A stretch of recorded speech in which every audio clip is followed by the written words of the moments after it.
Sirius XM Sports presents At the Races with Steve Bick. Horse racing, handicapping, interviews. This is At the Races with Steve Bick.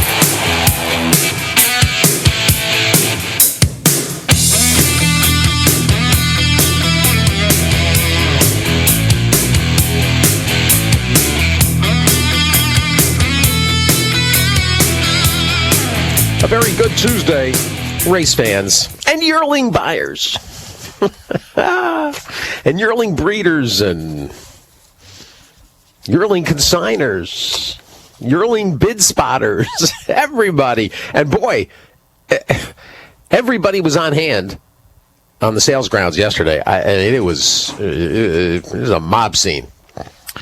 It was Sale-a-palooza. Business itself was just okay, but and solid. I mean, not to make not to say that it wasn't a good first night. A little bit behind 2 years ago, but not. We'll see about tonight, and we'll see about it with Jessica Martini. It's never too early for a martini when it's Jessica Martini. She'll join us first this morning, and we'll get her read. One seven-figure seller, and we've said this of late. Bobby Flay, who has had different kinds of successes. He's had successes on the racetrack, and he's now had this parade of breeding success and top sellers, particularly at this sale, particularly here. And $1.6 million for that Uncle Mo colt about it must have been, it was about 2/3 of the way in that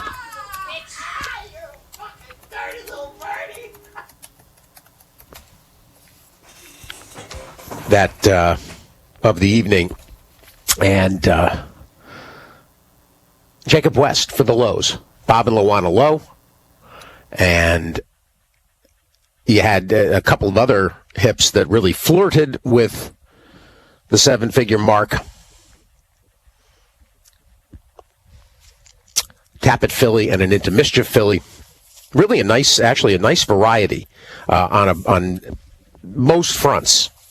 The top 10 sellers, you had 10 different buyers of the top 10 hips last night, which is certainly notable and shows strength. I mean, not that there weren't repeat buyers. West Point, in fact, I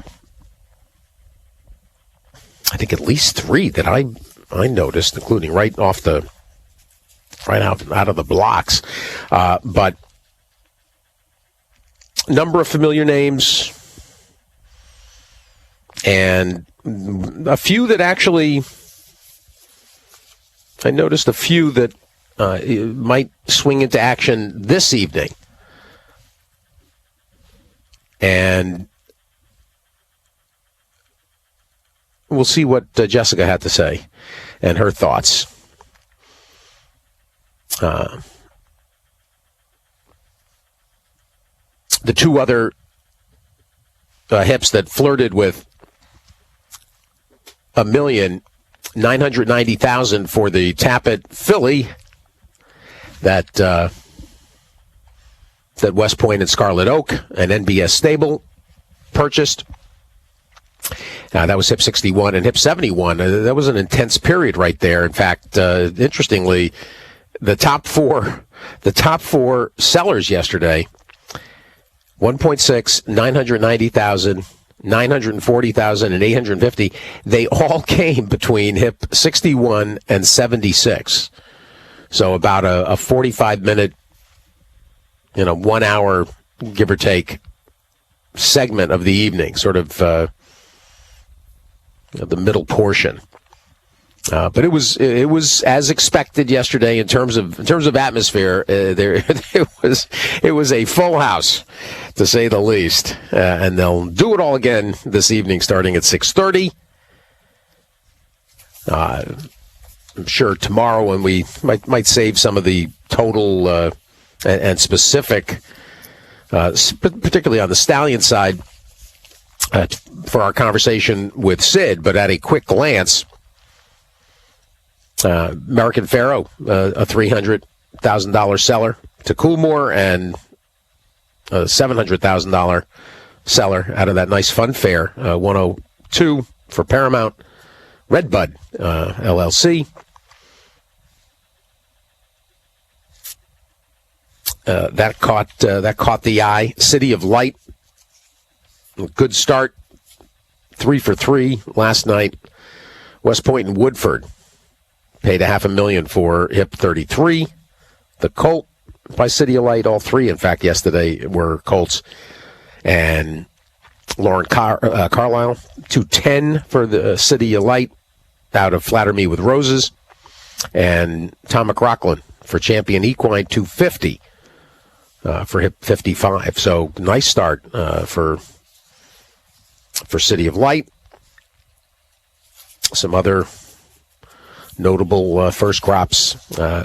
Good Magic, and happy for John Sakura and the Hill and Dale team. 4 for 4 last night. 225, 325, 360, 460. How about that? Really strong. Good Magic stands for 30,000, and those are huge multiples. Bradley Thoroughbreds for Rodeo Creek. Bought early on the Hip 14, and China Horse bought Hip 18. Colt. Eclipse. Eclipse was active off of Kanlima's win on Sunday. And they took home a filly by Good Magic out of Angelo's Ashes that Beto and Bloodstock offered, and Ben McElroy, Alex Elliott, 460 for the Colt, 99, Hip 99, out of Follow Moon. So very strong start for Good Magic. Justify, as expected, a bunch of nice sellers, and also a couple of RNAs. RNAs were they were typical, 27%, 26% in that range. But there was the New York bred, the Justify out of Bar of Gold, $825,000. Travis Durr signed the ticket for David Hudson. There was also my racehorse paying $6 250 for a filly by Justify. So Justify solid. Mendelssohn, watching Mendelssohn, and only a private seller last night for 120. A couple of RNAs.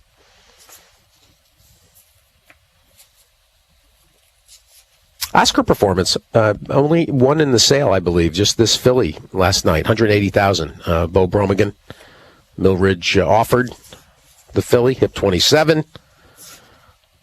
So there you go.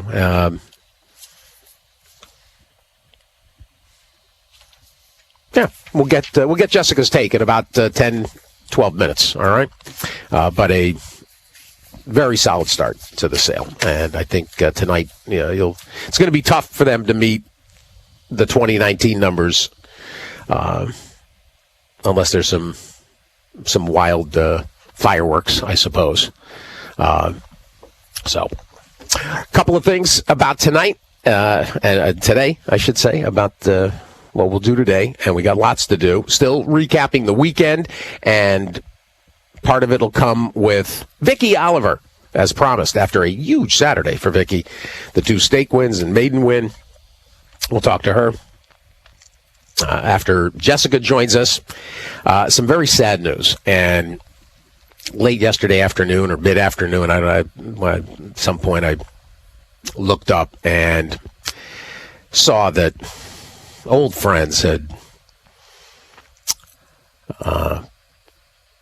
circulated that Hoagie, the game gelding, had broken an ankle and had to be put down. And really, one of those trooper horses that you just it was easy to root for because you got to see him. I mean, this is, in lieu of, the stallion prospects that that go to stud and you enjoy while they're around. A horse like Hoagie, it just becomes so easy to they just you look forward to their starts, you look forward to playing them, and we're gonna talk to Scott Becker, and I mean I put out a bit of a a sympathy note, as it were, and to everybody that cared about him. And of course Michael Way and Mike Maker had him the last dozen starts or so of his career after one of their patented high dollar claims. But Hoagie's career was really made, and the lion's share of his racing career came for Scott Becker, and Scott and Mr. Stirritz, who's his major client. I mean, they had him for 4 years probably, and I got before Scott's going to join us at 10, and I'll get his PPs, but we talked to Scott a number of times after some successes, and a horse that won. He won. Here's the Equibase. He won 19 times, 1.3 million, 55 career starts between 2011 and 2019. Unbelievable.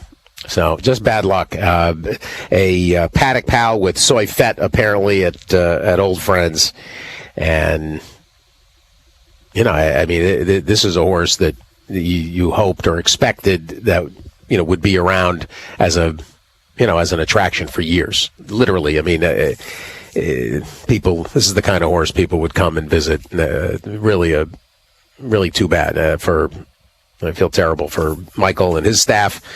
And it's interesting because it's obvious what a character this horse was to be around, and so that makes it harder. I mean, not that the diffident ones aren't likable, but there are some that just no matter how many carrots you give them, no matter how many mints and how much loving you do on them, they might not respond. This horse was clearly a big character, and those types you get a huge kick out of them. So Scott's going to share his thoughts and talk about what he was like to be around. And Scott reflected. It's funny. I didn't realize Scott Becker had a Twitter account, so I didn't have a handle for him. But after I had tweeted and included him and Mr. Stirritz, wasn't long after that he responded. So now we know that Scott, and I don't think he's super active. He's only got a handful of tweets and so forth. But anyway, now that we know Scott's there, we can interact with him. He does a great job. And while we have him, we'll get an update about his thoughts on his Fairmount based and his thoughts on how things are going there. So we'll appreciate Hoagie this morning. Andy Serling as well. A little early today, and we'll get Andy's reaction to the weekend results and We'll see if he's got a couple of thoughts. We are going to do the Pick Six carryover sequence. We'll have a session with Nick Tamero. So we will go through the whole sequence in detail. It's tomorrow. It's interesting, 180-something thousand, and there's some horses to lean on. But this is going to be a tricky ticket, I think, to build for a reasonable amount of money tomorrow. Races 5 through 10, mile and an eighth, state-bred maiden group that is kind of an undefined set of horses, including a firster. Then maiden 30, fillies and mares short on the dirt, and this is this is tough. Then a first level allowance going a mile and an eighth on the grass, and I think there's a couple of horses to lean on, but there's a couple of prices. In fact, I've got to do the play of the day tomorrow for Capital, and my initial reaction was to go to this race because Clamont's got a 10-1 shot, community adjusted, and Claude Ray's got a 15-1 shot, Island Treasure in there. So I'm anxious to see what Nick's thoughts are. There's also Town Avenger for Brian Lynch.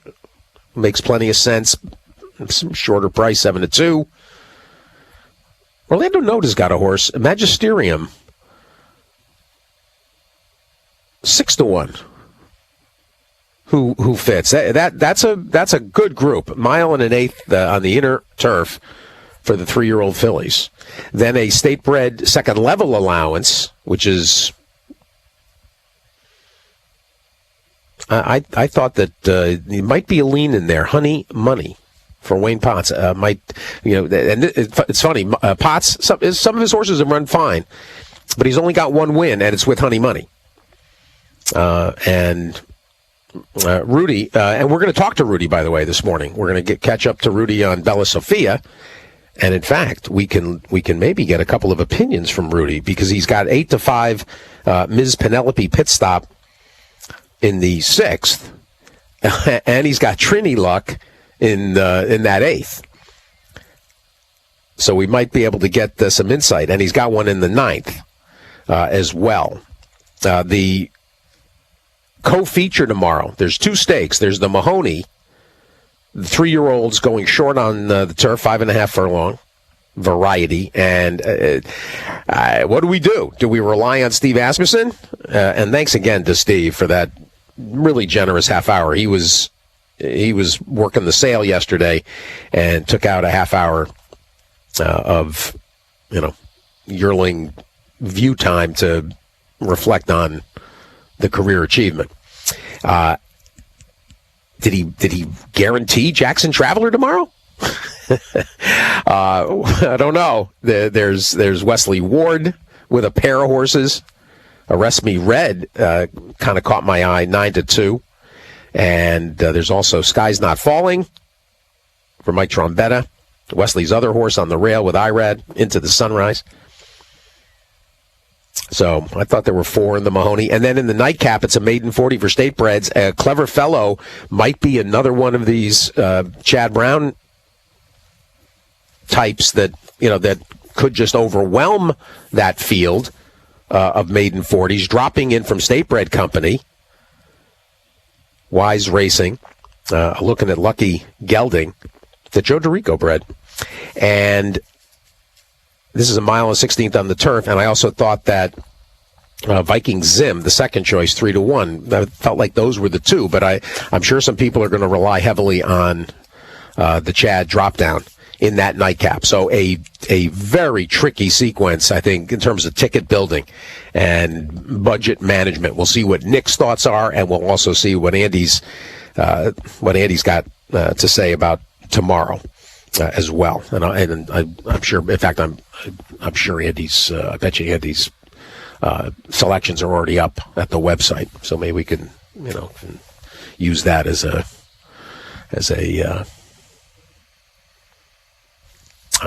guide. We'll get started. In fact, Case, let's get Jessica in here. Jessica Martini is going to join us. We'll get sale thoughts from her. Vicki Oliver, as mentioned. Scott Becker, Andy, Nick, Rudy Rod. And if he's back from, I know he's got physical therapy on Tuesdays, but wouldn't mind a visit with Papo too if he gets home early and get some form to win thoughts from the weekend.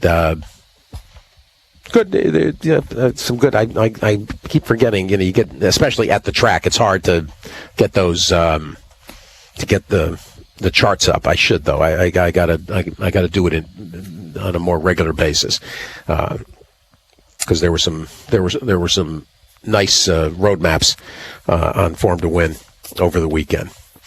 We also got to slip in the results from yesterday. We'll get to that.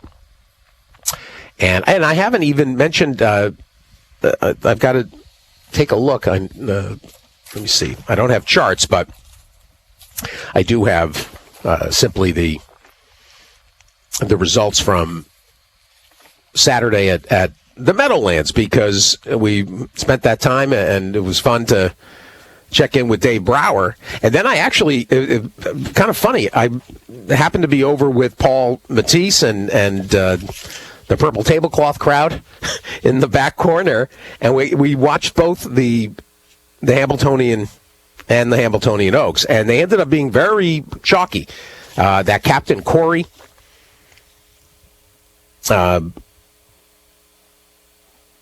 winning the Hambletonian, and the cross country. The cross country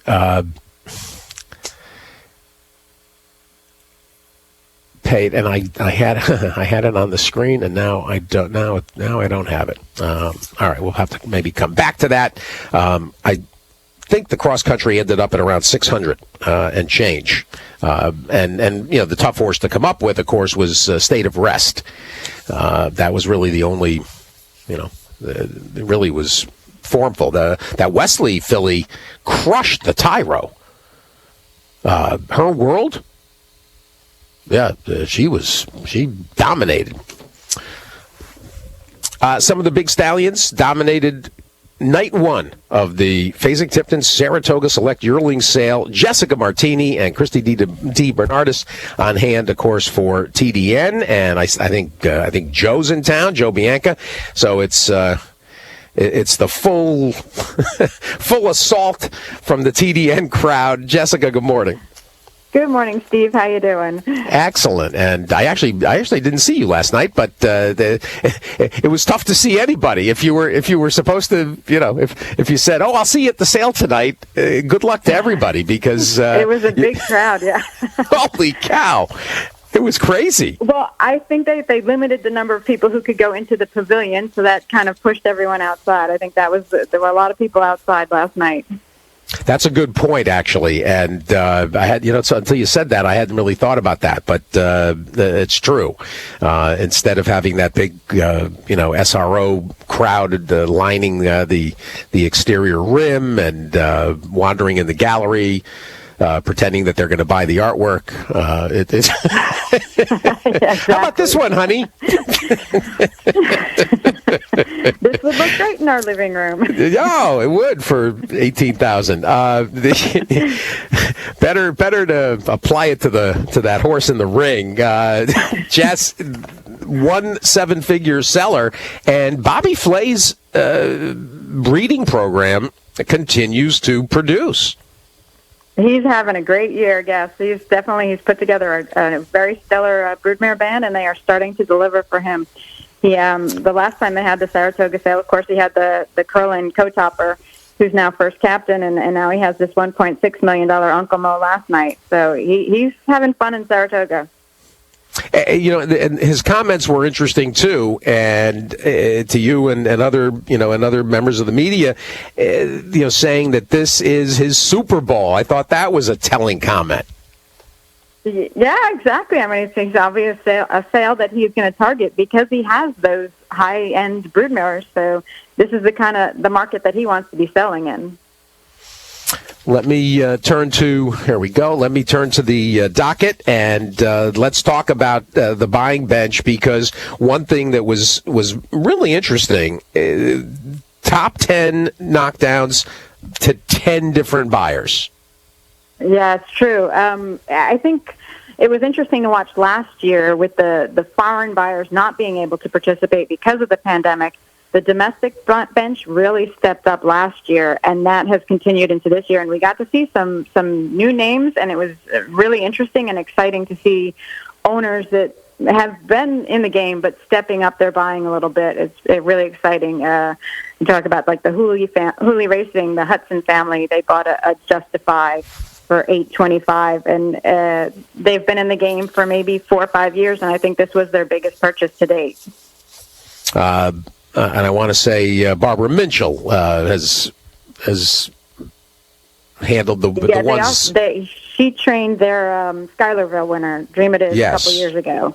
And they also, I know, had horses with Christophe Clement. They had not picked out a trainer for this horse yet when we spoke to them last night. Well, you would think that this one will take advantage, given the Broman breeding and the opportunity to train and compete in New York and take advantage. Sure, yeah, that has to be on their radar, yeah. Right, and I'm just I'm looking at the siblings. This is her second foal, Bar of Gold. Okay, first one was Coinage, that is the 2-year-old, and has made one start and actually placed. No, he was third in the Rick Violet Stakes a couple weeks ago. That's right. Here. That's right. That's right. A Tappet, and now you got me intrigued. I want to see who Bar of Gold was bred back to as well, and of course, the surprise winner at Del Mar of that was a moment, boy, in Breeders' Cup history that was pretty special. And sure, yeah. They've well got earned by the Bromans. Unbelievable, and John Kimmel, Coinage, and actually he's made 3 starts and is actually a winner now as well, and then this Justify colt, and there's a Tappet weanling. Yeah, we'll probably be seeing him next year at this sale. Yeah, exactly. We can do this all again next year. Well, and it's funny, she's 3 for 3 throwing colts. Yeah, I would wonder if they'd think about keeping a filly if she had a filly. It's so funny because we heard how they were going to wind down, and yet they keep showing up, and and they keep producing. It's interesting as well that the dam of Bar of Gold, Cancord Kid, she was bred to Justify as well. So there's a 3/4 that we'll that have to look out for him. That's too. a filly. That's a filly, okay, Jess. It's a filly. Okay, maybe they would keep that one then. Interesting. All right, we'll have to check with any number of their trainers, with Kimmel or Linda Rice, or because they spread them out. So you mentioned Justify and Gun Runner, probably the 2 names from these first croppers that made the biggest impact last night. City of Light too. Yeah, I think the Gun Runner, obviously having 2 graded stakes winners over the weekend is a good way to go into a sale like this, and I think they were really jumping on him, and the Justifies were quite popular as well. We had the 825 and a 625 from My Racehorse for a Justify filly, so they were quite popular last night. I think City of Light is another first cropper that had a nice sale at a $500,000 horse. I gave a quick quick summary on this front, just thumbing through the index, and Good Magic had a very strong group between 300,000 and 400,000, 4 of them. Right. Yeah. And I mean, they were well received as well, for sure. Talk a little bit about the diversity on the buying side and anything that struck you. I mean, certainly one part of it that is going to just continue are these amalgam of buying partners. Yeah, I didn't think they were quite as prevalent last night. There were a couple, David and Holly Wilson, who are California buyers. They bought an Into Mischief for the third highest price at $940. West Point, obviously, they were very active, and they're a big partnership. They added on some partners last night in a bunch of their purchases. But, the top price, the $1.6 million, was Robert and Luana Lowe. So, there were a lot of partnerships, but I don't think they were as prevalent as I thought that they might be. Well, and West Point and Woodford bought that City of Light HIP 33 for $500,000. The Starlight SF Maticat group bought a named colt early in the sale, National Treasure, the Quality Road for $500,000, and I saw. Yeah, they bought a Justified for $470 as well. Yeah. Yes, there's the other one exactly. What do we know? I had Brad Cox yesterday morning, more talking race results from the last couple of weekends. Obviously, a hatful of high-profile victories, including the Whitney and the Clement Hirsch and the Jim Dandy. But this Brad Cox Colts group, what do we know what that entails? You know what? That's on my list of things to find out tonight. Nice. We saw that at the end of the night. We're like, we need to go find that. But it was it's kind of a sale where you have to focus on those top lots because it's not a lot of time. So we didn't get to that, but we have it on our list. We will find out. Nice. And in fact, my racehorse and spendthrift combined with the Brad Cox Colts group to buy that Into Mischief HIP 69 for $300 as well. Mm-hmm. Yeah, I mean, my racehorse is partnered with Spendthrift, obviously, and they've done a bunch of different partnerships, and bought a few on their own as well. One of the, it's hard to call it uplifting is not the best description, but one of the heartening moments came fairly early in the evening. The gun runner that Leal bought, Michael Hernan signing the ticket, $550,000 Colt HIP 24 for South Point sales, and with the situation involving Mike Riccio, it was a sort of an early emotional moment.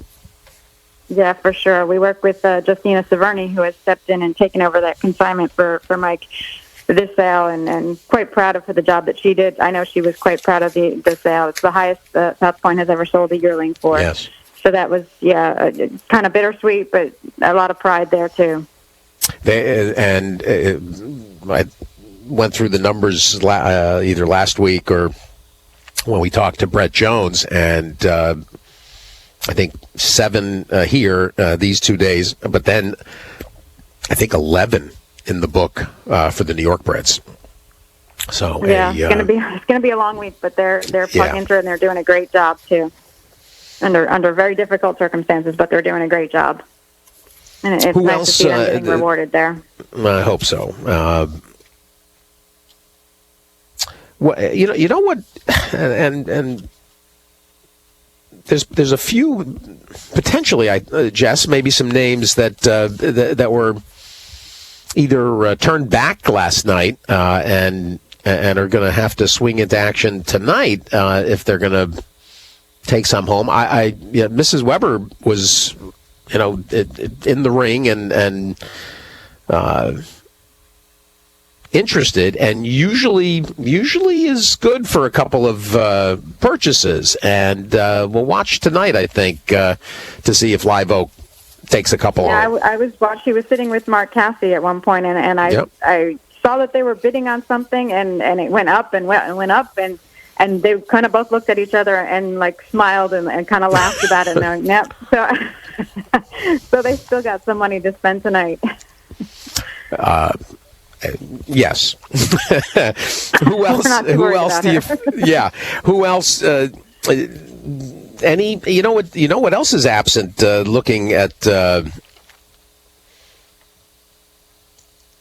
there was Coolmore, but really not the international set kind of absent last night. It seems.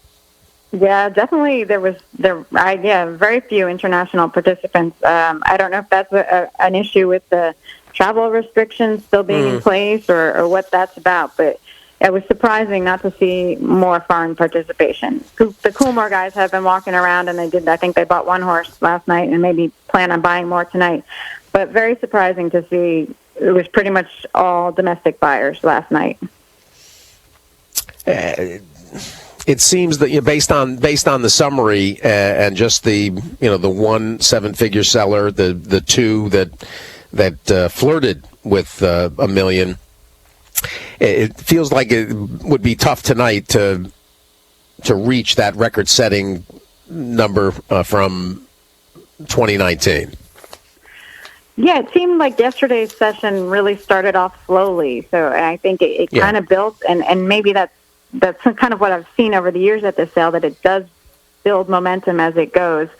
So we'll have to see, but it did seem a little light underneath the top. I had one buyer tell me that he was surprised that he was able to get as many horses bought as he did, because he thought going in maybe I'll get 2, and he ended up with 3, and he thought that it wasn't as competitive just under that top level as he expected it to be, considering how strong the 2-year-old market was and how strong the Phasig July sale was. So, yeah, I guess that's something to watch for tonight as well. Yeah, there might be. It seems like there's a little story to be told.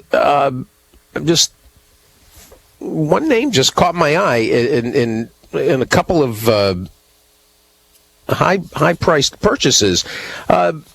The Blue Devil Racing team, $700,000 purchase, and with Carlos Martin, that was the Uncle Mo filly that Denali offered, 82, and then came back with Dan Hayden signing the ticket for an Into Mischief filly that Paramount offered. And I happened to notice when handicapping, I think for tomorrow, that they, or maybe it was over the weekend, that Blue Devil had a expensive purchase that was debuting, a 2-year-old. It feels like they're stepping up their activity. Yeah, Christy had spoken to Carlos Martin after he bought that Uncle Mo filly, and he said they're actually expanding into Europe as well. So, yeah, they're expanding and boosting up their buying as well. How about that? Donato Lani, typically active, and was buying, for SF, and I think 4 last night. And Quality Road Colt, Pioneer the Nile Colt, Constitution Colt, and the Justify Colt for 470, 300, 200, 500. So sort of that middle, that healthy middle market price range. Yeah. Still looking for stallion prospects for that group, and they've had a lot of luck so far. So keep going with that program. Did you talk at all, Darren Wellman, Eclipse, spending some of that money that was made on literally 24 hours earlier with Conlima?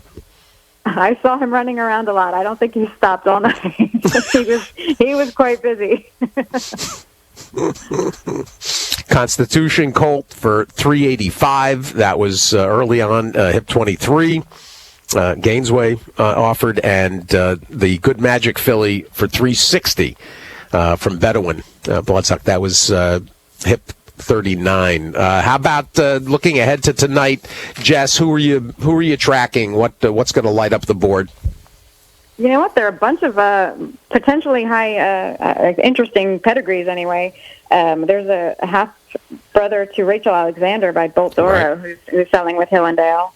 And there's a Tappet Colt who's a half to that impressive Maiden Winter Flight line that Lane's End is selling for Summer Wind Farm.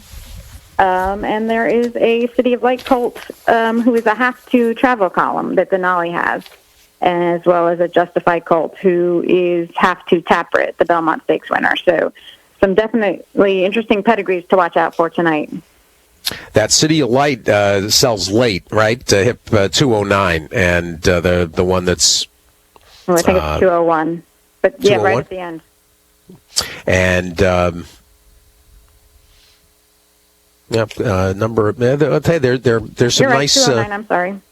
209. And yesterday I brought up the Miss Hollywood filly by Into Mischief. Which is such a productive family. It'd be interesting to see what Hip 151 does as well. And you mentioned the lot of Kim. Well, and that family, that I'm kooky for Hollywood Story, and the family is just, it's unbelievable what Kerkorian, what they've, what they've produced. For those keeping tabs on the Lotta Kim Colt, pretty early, Hip 132 tonight, and Hill and Dale consigning, and we'll talk to John Sakura tomorrow or Thursday after the sale and get some of his thoughts. Well, it's a glittery atmosphere over there, Jess. It was fun last night, and for those that couldn't be there last night, try to get out tonight. If you're coming to town for the race week, make a point. Even if you get there, fairly late, even 8-9 o'clock, it'll still be in full swing. So yeah, I think we went to about 10 o'clock last night. Yeah, I had packed it in by then, but it's early it's morning. It's a marathon, not a sprint, right? That's right. You gotta pace yourself. Yeah. Then we got Sunday and Monday yet on the New York front. So maybe we'll next week we'll get a full summary. Jess, I appreciate it. Jessica Martini, everybody, and the coverage in the TDN, of course. Stem to stern, video coverage and interviews and tweet storms and everything we you got could. you covered. Exactly right. Jess, I'll see you tonight. Great. Thanks, Steve. I appreciate it. Jessica Martini and Christy DiBernardis and Joe Bianca and the whole team on hand at the sales grounds. So take advantage of their insight, and they. What's nice is it's not just just the hip whatever, selling for whatever. There's a lot more to it, and you get the backstories and the families and the insight when you.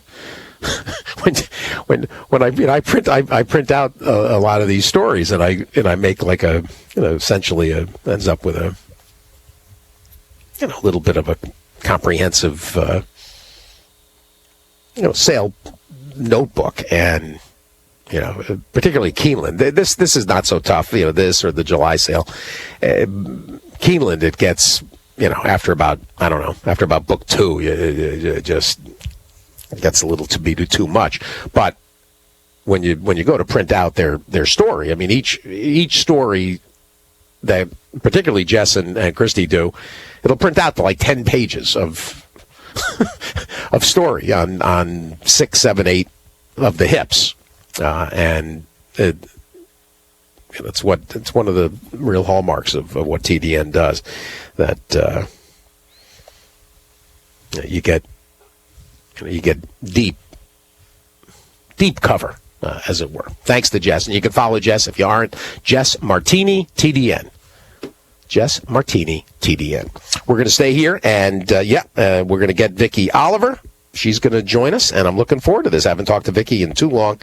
So that's a yes case. If you need the number, let me know. I'll here, make sure you got it, because I don't know. I can't remember the last time we.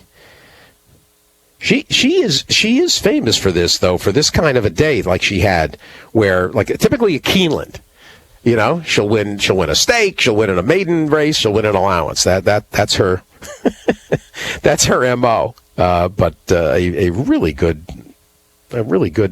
Saturday for Vicki Oliver. So we're going to talk to her And in fact, in preparation for that, let me reach for the Ellis Park. And I think Vicki Oliver joins us now. Vicki, good morning. Morning. We have a bad connection, I think.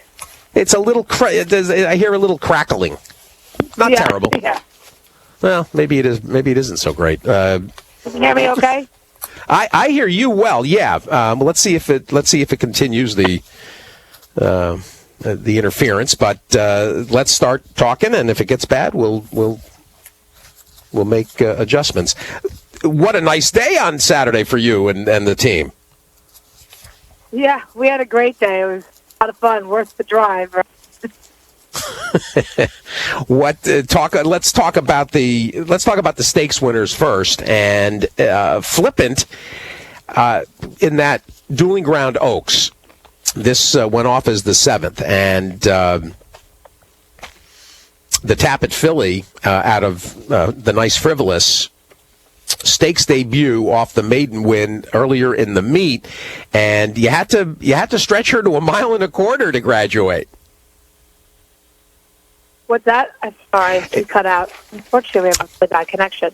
Yeah, Casey, let's pause for a second. Casey, let's try Vicki again and get a better Okay. connection. Yeah, hang up and Casey will call you right back. All right.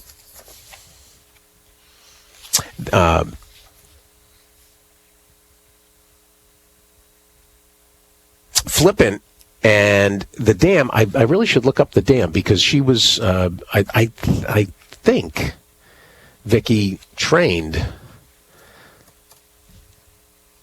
Frivolous. I'm not sure if she did or not, or if it was. It might have been husband Phil.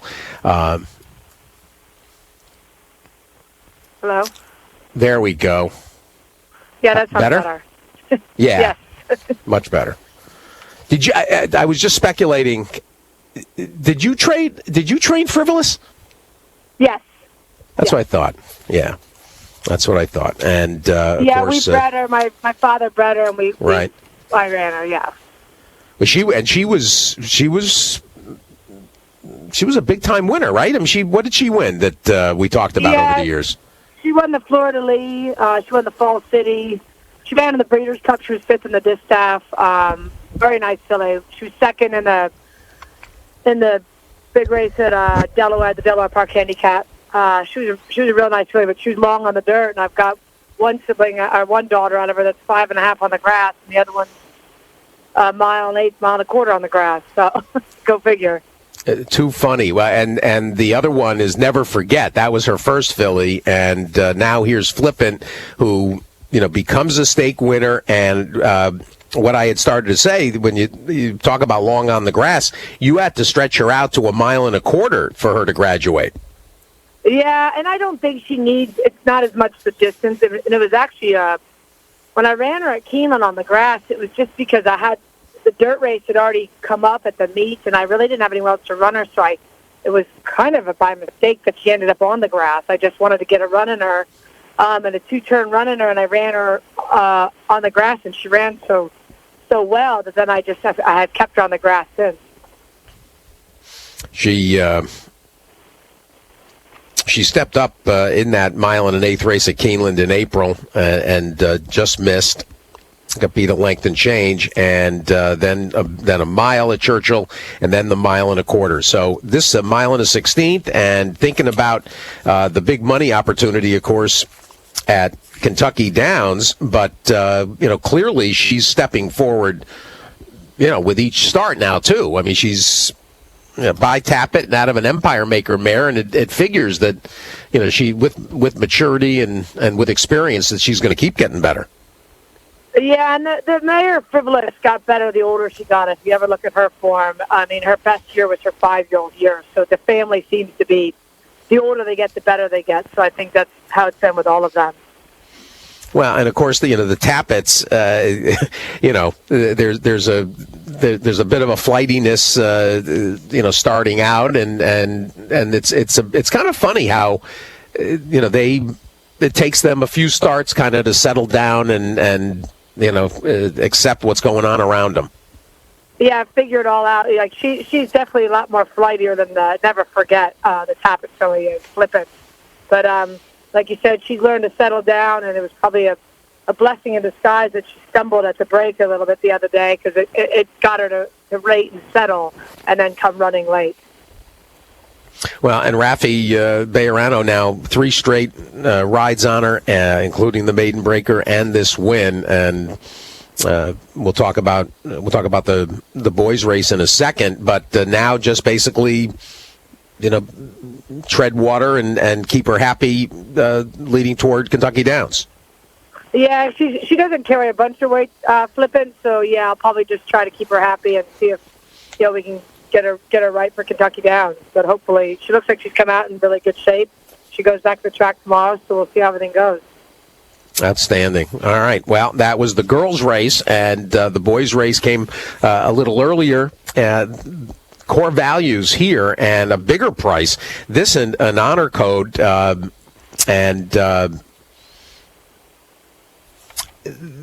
what's nice about this here? You ran her against the boys. I mean, talk about that and how how that was decided. Well, she won the Hatoof at Arlington, and we were going to run her back in the pucker up.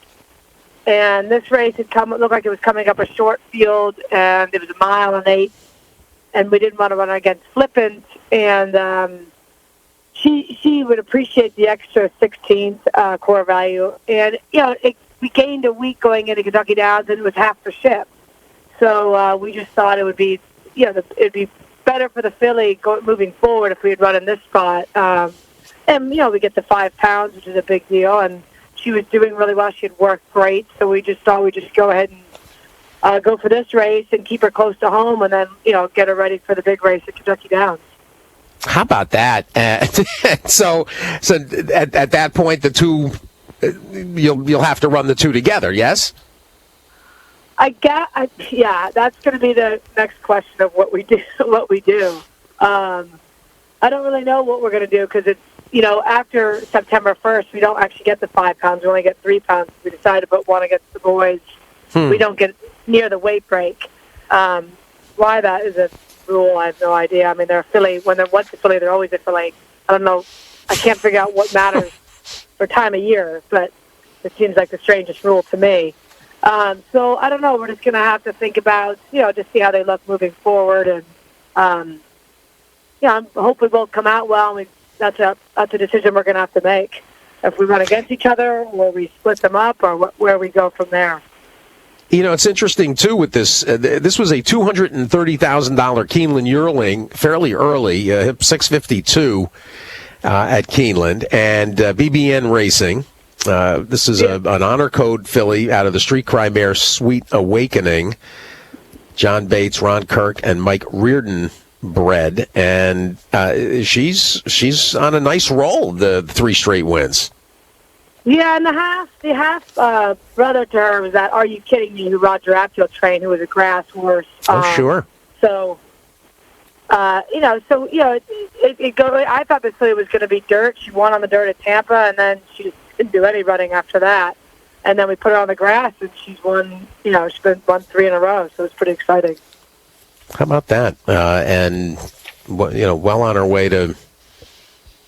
She's more than justified, really. I mean, she'll another win or two, and she'll equal what was invested on her. But it's nice to be at this point in the horse's 3-year-old career and see a horse that's 4 for 8, Vicky. Yeah, exactly. I mean, and for a 3-year-old to win 4 races, that's a big deal. I mean, it's just people don't seem to give her any credit as she's a long shot every time she runs, but that's okay. Yeah, we don't mind that. She doesn't care. Tell me about BBN, because I see the name and I don't know anything about him. BBN Racing was kind of founded by Braxton Lynch, I grew up with, a good friend of mine, and Brian Klatsky, who Philip and I trained for years up in New Jersey, and Brendan O'Brien, who's a business partner of Brian Klatsky, who we just got to know about 5 years ago. and they decided to come up with this syndicate, and it's all relatively close friends or friends of friends, so it's closely knit. It's not just like this random, huge syndicate that you don't know anyone. It's been relatively intimate syndicate that everyone has a great time, and it's really been fun for all our friends to be involved. I have a lot of friends involved, and my brother's involved, and a lot of his friends. So it's a really fun syndicate, and so far we've had a lot of success. That's great. That's well done. Well, and that circles us back around to the allowance win by the sister, and never forget, got the day rolling, and you and Rafi winning the 3, and the siblings a big part of it, and she won. I mean, she won easily. She just handled this group. Yeah, I think she's a really nice filly. I kick myself all the time for trying to stretch her out all last year as a 3-year-old. She had shown me so much talent, and I just couldn't want to believe that she was going to be a sprinter. But I just wish I had probably put her at 5.5 on the grass sometime last summer. But she did get great stakes place on 7/8 on Derby Day in September. And she always showed a lot of speed, but I just couldn't believe she couldn't get her out of ground like her mother. But I think we found what she wants to do, and I think she'll probably be, before it's all over, a stake winner as well, I hope. Nice. And, of course, the 4-year-old sibling of Flip It. So, as you mentioned, one going long and one having shortened up. It's hard, Vicky, with a horse like this, too, because, the turf sprinting, it's such a funny game, and the 5.5 is so sharp and not easy for deep closers and horses that like to come off the pace.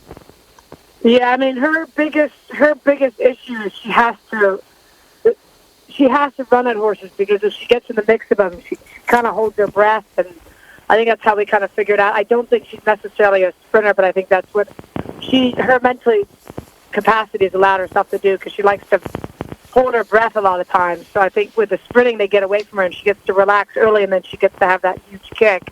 I think when I tried to stretch her out, she'd get a little bit keen and hold her breath and just wouldn't finish the race. So I think this is what she wants to do.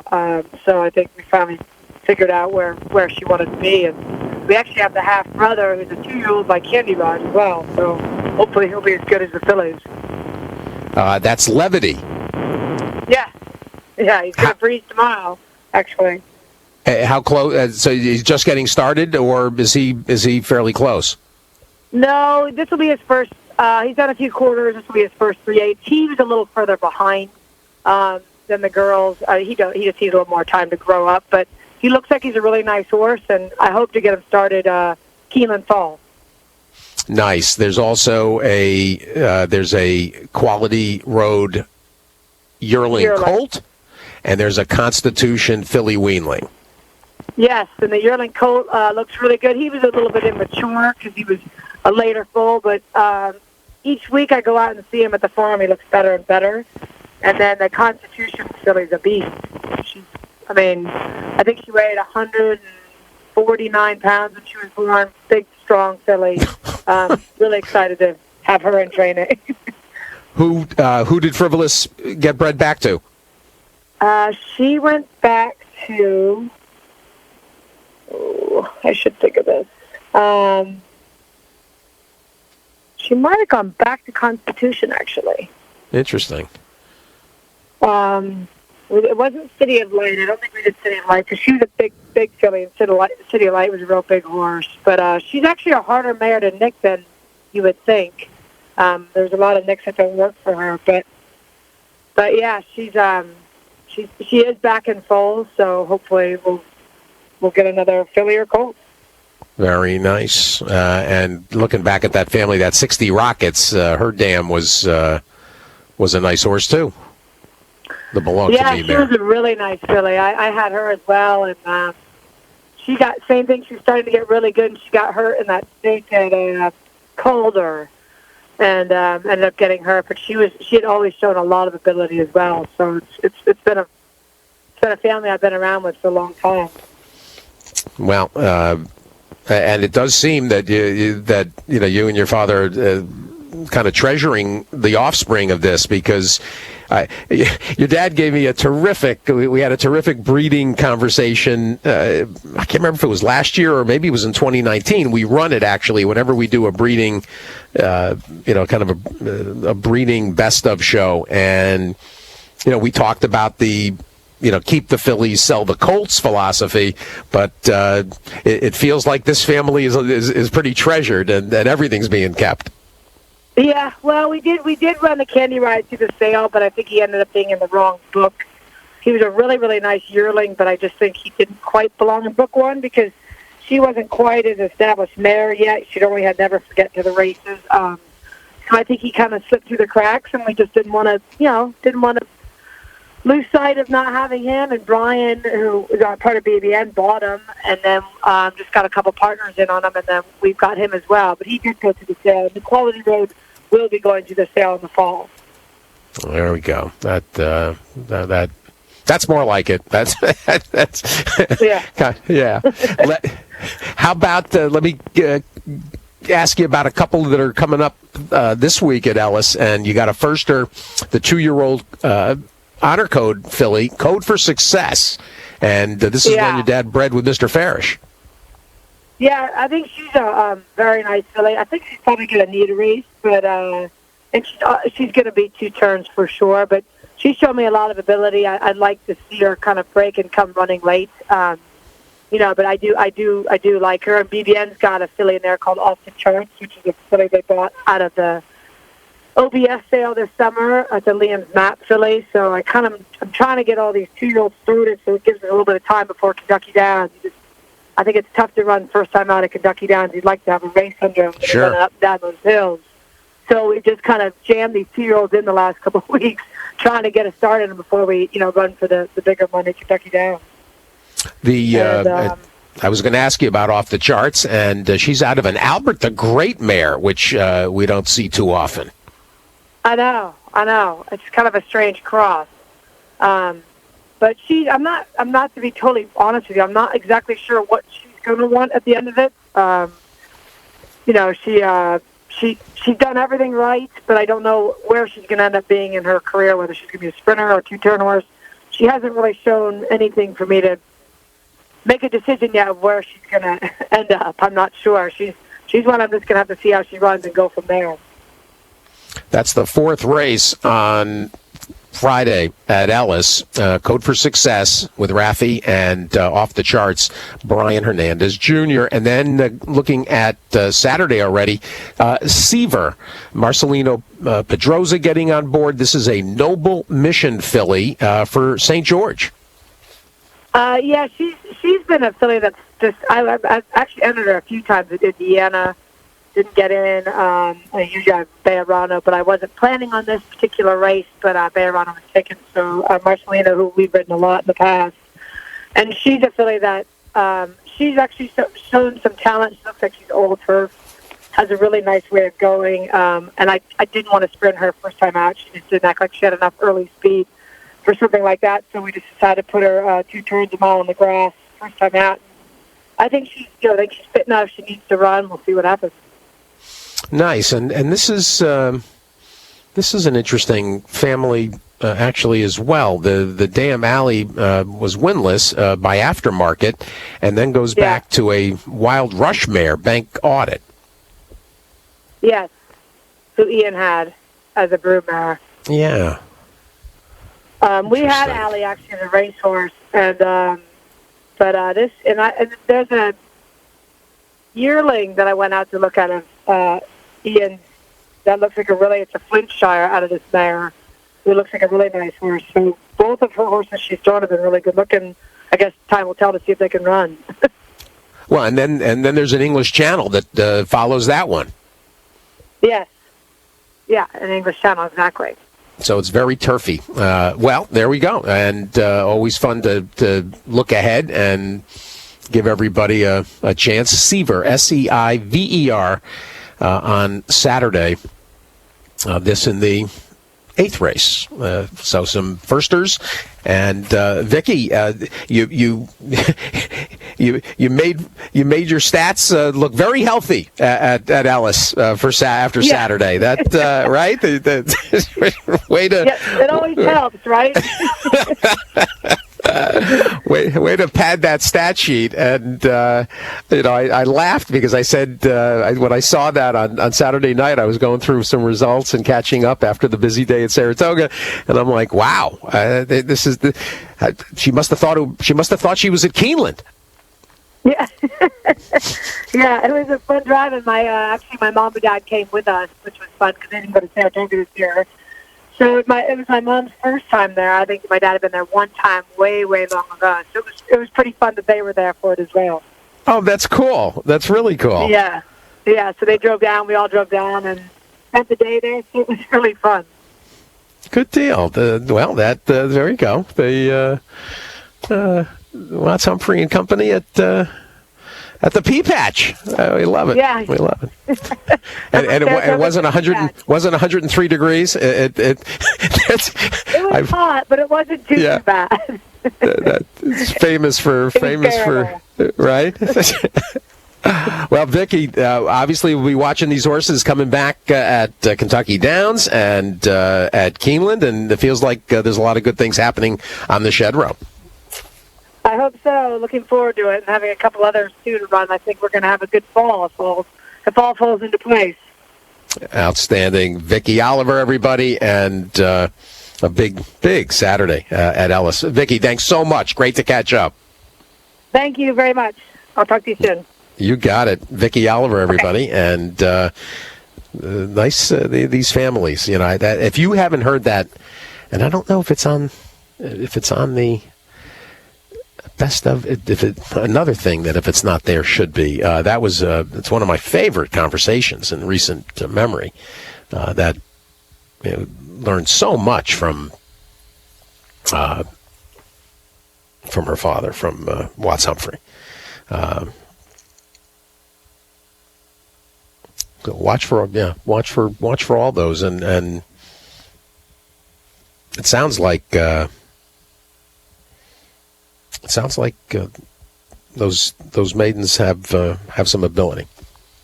We'll stay here actually, rather than take the break. We got too much to do, and I want to get Scott Becker in, and this is a tough conversation, frankly. I think that we'll have, but. I could tell based on the couple of tweets that Scott put up, that the news of Hoagie, being fatally injured, and sometimes with older horses, there's other things, there's other physical challenges. A lot of times we talk about the digestive issues that'll claim older horses, but this is obviously him having fun and running around and breaking an ankle. Scott Becker joins us, and it was with Scott. Hoagie ran for everybody that trained him, but Scott and Mr. Sturritz had extended success over a almost 4-year period. Scott, really sorry. That he was one of my favorites, and countless fans and horse players really saddened by the news yesterday. Yeah, it's certain horses in certain barns always become certain favorites of people, and he was just one of them that was a people's horse, and everybody took to him. He just had his own personality that stood out. I think it was probably after the Hanshin, that we first talked about him when he won, his first graded stake, and you and Mr. Sturritz had claimed him. You had claimed him for how much? 50? Actually, 80,000 at Hawthorne Racecourse. And there it is. Okay, yeah, I see it. And then of course later on, he's actually amazing. 4 years later, he's claimed still for 80,000, which just shows you what kind of horse he was. Yeah. Even at his age, then it wasn't wasn't planned on getting the horse claimed then. I really wasn't for running them there then, because I knew up there a lot of people with money would probably claim that horse, but I just did what the owner wanted to do. So no, understood. And that was here. That was here at Saratoga. Yeah, and he went to a good place. Mike, his outfit and stable was able to, take him where he needed to go all over the country and run in certain races. And it was very hard for a stable that I have to do all that, because I don't have a ton of people working for me at all these places, and it's very hard to do. So, he went to a good owner that got him, and look what they've done after he retired. So, very happy for him. One thing that I could tell from your comments, and I was glad to find you on Twitter, and I certainly would have included your handle on Twitter. I didn't realize you were on there, but he obviously had a big personality and was a fun horse to be around. Oh, very fun. I used to have my granddaughter, 5 years old, 6 years old, graze him in front of the barn, and she loved him too, and I could sit her on his back with no problem. He was easy going, and just great. Can't say enough good things about him. How many horses out there? 55 career starts from 2011 to 2019. Unbelievable. From age 2 to 10, and 19 wins, 13 placements, and seven show efforts. He won the Grade 3 Hanshin. He won the Troy up here. He won the Presque Isle Mile, the Colonel Power at Fairgrounds, the Kentucky track record at Fairgrounds, Colonel Power. Yep. 101 and change. The horse won on the dirt too. Obviously the turf was the best surface, but he won on every surface, from 5 furlongs to a mile. And on a wet track. Yeah. It didn't matter. He showed up. Later, and you mentioned Mike Maker and Michael Way, and in fact, I think Michael was on with us while Hoagie was still campaigning, and because we talked to Michael about the philosophy Way and certainly the Wyckoffs and several of Mike Maker's owners. They're not afraid. 62.5, 80,000, 100,000. They have made a habit of this, and they ended up winning the Kentucky Downs Turf Sprint. They won the Frontier Utilities Sprint at Houston and the Canadian Turf Sprint at. Actually, that was the Canadian Turf. That was the mile race at Gulfstream. Yeah, that's what I'm saying. He'd win at from 5 furlongs on a turf to a mile. Unbelievable. Synthetic at a mile. And now you got me curious. He won at Gulfstream. He won at Houston, Kentucky Downs, Fairgrounds, Churchill, Arlington, Presque Isle, Saratoga, Hawthorne, Turfway. Turfway, 10 different racetracks. 11. Canterbury. 11. He won at 11 different racetracks. Yeah, that shows you he could travel and go anywhere. Unbelievable. Didn't blink an eye about it. Nothing bothered him, and he was able to overcome all that. Any horse that can win at that many different tracks, at different surfaces, different distances, is obviously a runner. He was a short yearling purchase originally, a $17,000 purchase. Dr. John Little bred him, awfully wild, out of a Pessionville mare. So there's the speed, and $17,000. Alice Metler and Joel Burnt actually got him started. I I don't know if people included them. But did you ever talk to Joel about him after the claim? I did. Well, actually, after the claim, they called wanting to purchase him back, and the owner wasn't interested in it. He said, "I didn't chance $80,000 to sell the horse, for their offer." Sure. So they wanted him back. They did, and I felt kind of bad about it, but that's business part of it. I would like to have him back too. I would have bought him back too when they got claimed from us, but that's part of it.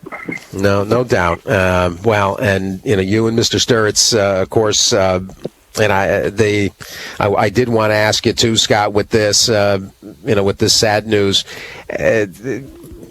Actually, talked to Jim Watkins just a couple of weeks ago, and what's your impression of the way things are happening at FanDuel now? I guess I have to get used to calling it FanDuel Park. Yeah. This is my hometown base. We've always based out of here, and things are moving along.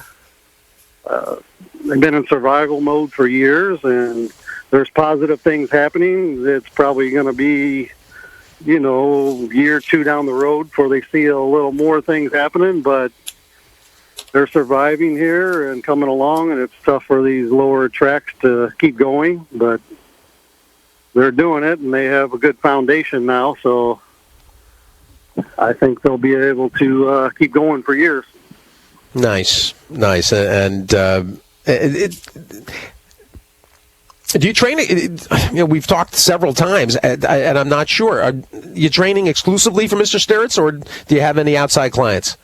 I have a few, but actually, as of June 25th, I had another owner and myself. We actually purchased his whole operation from Mr. Sturritz. Really? He is doing different things at his stage of life now, and he has one. Let's see, he has two horses left and one filly, Wildwood's Beauty. She's going into the November breeding sale, and that's all he has at this point. Wow! I had not seen that.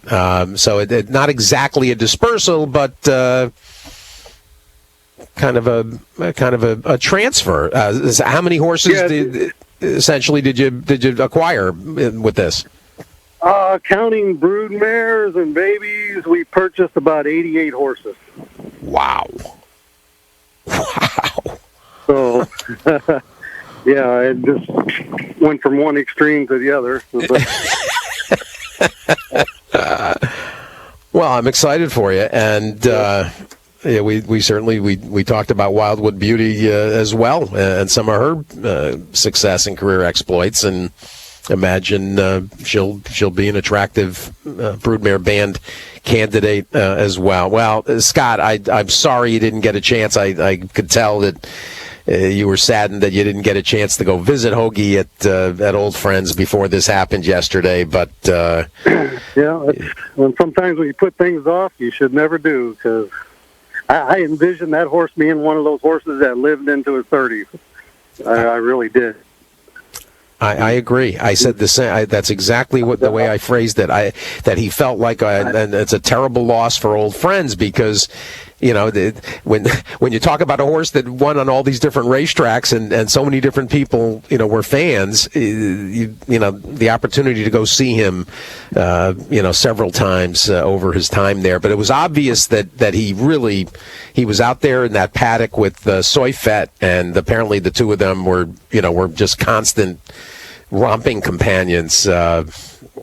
Pretty tough news. Yes, it is. Well, Scott, best of luck with going forward with Mr. Sturritz's operation now. The new, what are those horses going to race under in terms of Charles Ritter? They've been racing under Charles Ritter since around June 25th. Okay. Yeah. We just mainly been racing there at FanDuel, Arlington, Indiana, Ellis Park. We run one over there. Just kind of we're centrally located, able to get to these Midwest tracks pretty easy right Sure. here, and then we'll go to Oaklawn in December. Excellent. Well, yeah, in December. Yeah. there's something new and different for everybody, right? There is, yeah. Well, it's going to be a big opportunity for them, and certainly, for horsemen as well. Scott, I appreciate it. You had the longest run with Ogie, and obviously your care and your staff's care a big part of the longevity of his racing career. All right, thank you, Steve. Not at all. Scott Becker, everybody, and the sad news around Hoagie, but boy, what an enviable record and amazing. Just looking at, I did see where Caton Bradar had tweeted too, because Florent Giroux was his earliest rider. In fact, started his career going back to those races at Arlington, and Canterbury won that juvenile stake on the dirt. He started on the synthetic. Then later, Tanner Riggs won the Hansel with him. More Florent, then Chris Amey, Joe Rocco as well. Then more Chris Amey. Sean Bridgemahan won an allowance with him. More Joe Rocco, more Florent Giroux. And then Jose and Irad, his last two wins. The brothers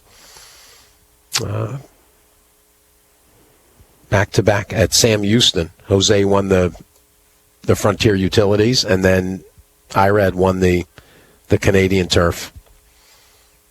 What a career. Really sad. Sorry for everybody. Let's take a break here, Case. Andy Serling is going to join us next, probably our only break of the morning, because Nick Tamaro is going to join us in a little bit. Rudy Rodriguez. And more. All right, let's take a break. Come right back. Andy joins us. The latest racing news. It's At the Races with Steve Bick on Sirius XM Radio. There's a great story to tell in Pennsylvania. Only 3 states have produced more Breeders' Cup champions, and no state can match our performance in recent years. Since 2016, our numbers of mares bred has skyrocketed, unlike the national trend. And this year's live foal report shows Pennsylvania up over 50%. Why? Our incentives and bonuses are the best in North America. Please visit us at pabred.com and see why Pennsylvania is the premier place to breed and race. Why, in the past decade, has BRL Equine become the premier equine supplement company in the industry? Because we spend millions in research and development before we ever put out a product. Because we use only FDA-supervised facilities to manufacture for us. Because what we say is in them is in them. Because they work. Because if you're not happy, I'll give you your money back. And because top trainers and veterinarians in thoroughbred racing, standardbred racing, 3-day eventing, and barrel racing all trust in BRL Equine. Shouldn't you? To find out more how Flexify HA, Unlock, Bleeder Shield, and EPO Equine can help you, contact me, Joseph Volante, 215-501-6880. Horsebills.com is a cost-effective, time-saving, paperless revolution. Vendors are able to generate electronic invoices for owners and other vendors who can pay through Horsebills.com for just 50 cents. Turn hours of work into minutes with our easy-to-use site. Have our team take over your bookkeeping or continue to do it yourself and pay only our low monthly subscription fee. Check out our video tutorial on the Horsebills.com YouTube channel and get started today for free. Horsebills.com. Toll-free number 888-938-4643. Thoroughbred horse racing returns to the home state of Secretariat when Colonial Downs in Virginia conducts its summer season with a new afternoon racing schedule and minimum daily purses of $500,000. The season runs from July 19th to September 1st with racing every Monday, Tuesday, and Wednesday at 1:45 p.m. Mark your calendars for Colonial Downs' signature event, the Grade 3 Virginia Derby, on Tuesday, August 31st. All races will be broadcast on TVG this summer. Colonial Downs now running Monday, Tuesday, and Wednesday afternoons at 1:45 p.m. Sirius XM Sports presents